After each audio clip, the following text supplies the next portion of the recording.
Hello again. The Infinite Man is back at your service. So, in the last segment, we did cover the importance and the functionality, the true functionality of the law of adaptation. So, sometimes get up in the morning, and as you go through the day and something comes really hard at you, say, it is what it is. and and I noticed that the minute you say that, for some reason, you become lighter and yet more powerful.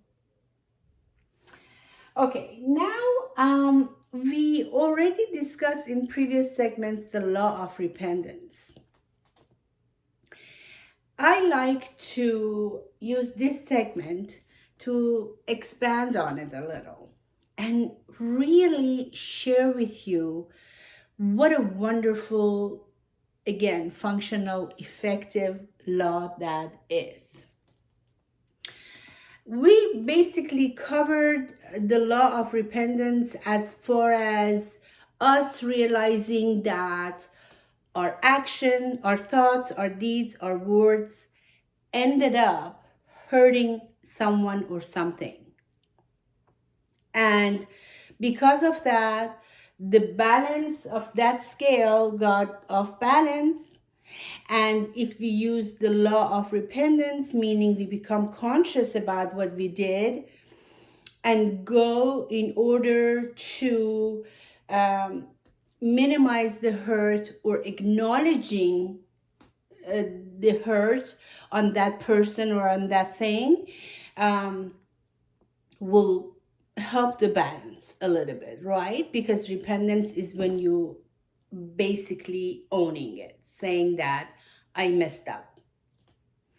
And that helps not only with the scale in terms of the law of karma, but and not only that it makes you feel better about it, but also because applying the law of repentance is a growth and evolvement by itself. It's necessary for you because the end result of applying all these laws are what? That our period on this planet in this form to be as peaceful and joyful and loving as possible. We basically dealt with it in that regards. But I wanted tonight, I would like to share with you the true implementation and the intention behind it based upon the law of intention.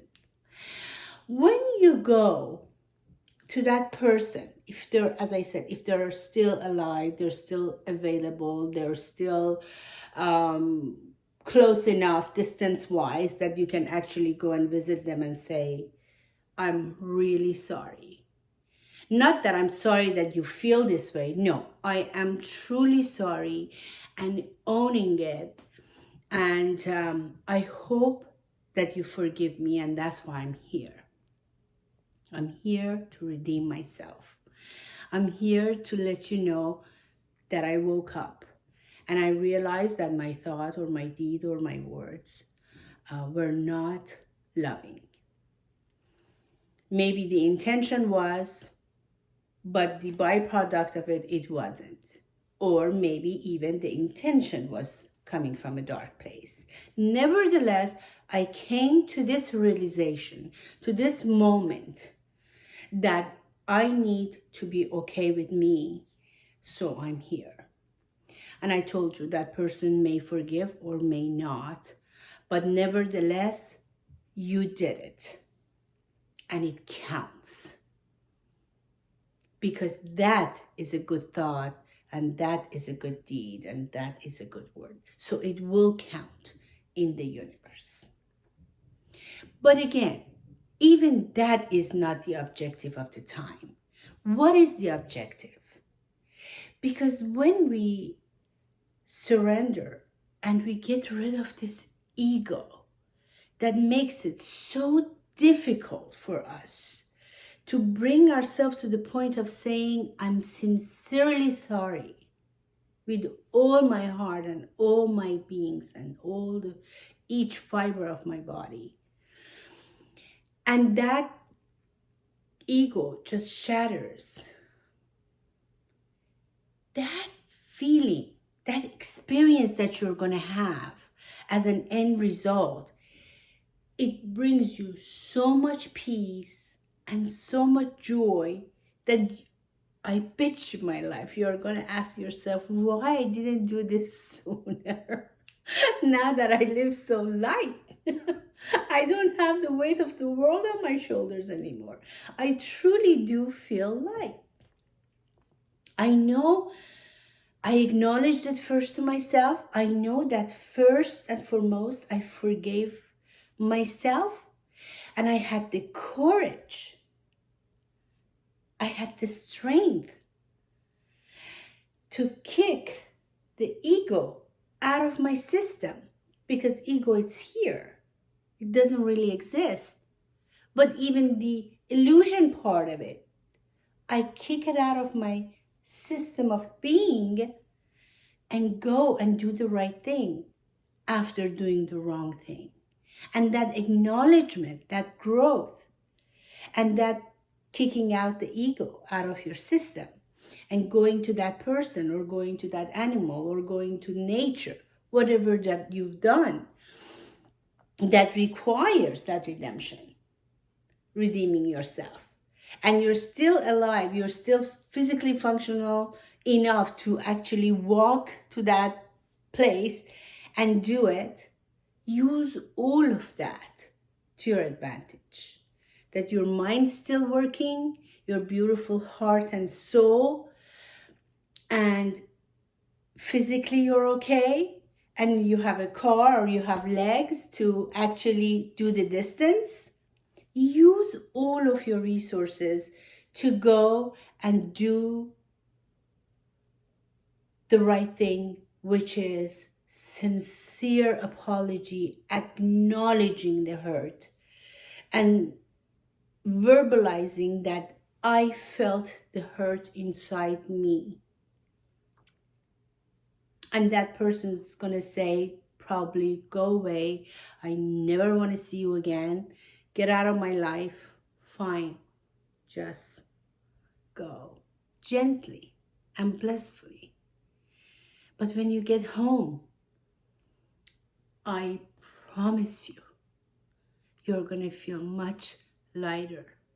So use this, the law of repentance, to your advantage, to the peace and joy of your being, to not carrying it for days, weeks, and years and decades. It destroys you. It takes away so much that when you really think about it, it's not worth it. It's not worth keeping that ego and feeding it.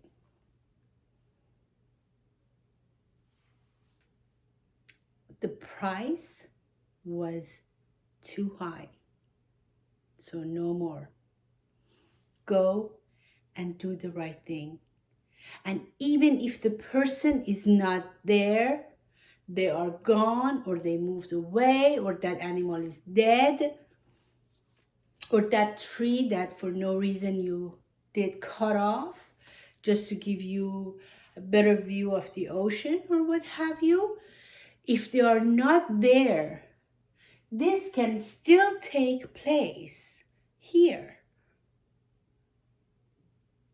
From your head to your toe, and from your toe to your head. With your entire being, you can feel the pain you have caused. Sincerely owning it, forgiving yourself, thanking universe for the lesson that came with it.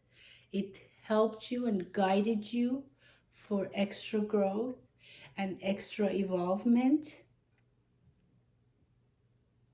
And feel free. You're here to love yourself first and to free yourself from pain and suffering. And that fear that I mentioned in the first session, standing between you and your best of you. Thank you for watching. Namaste.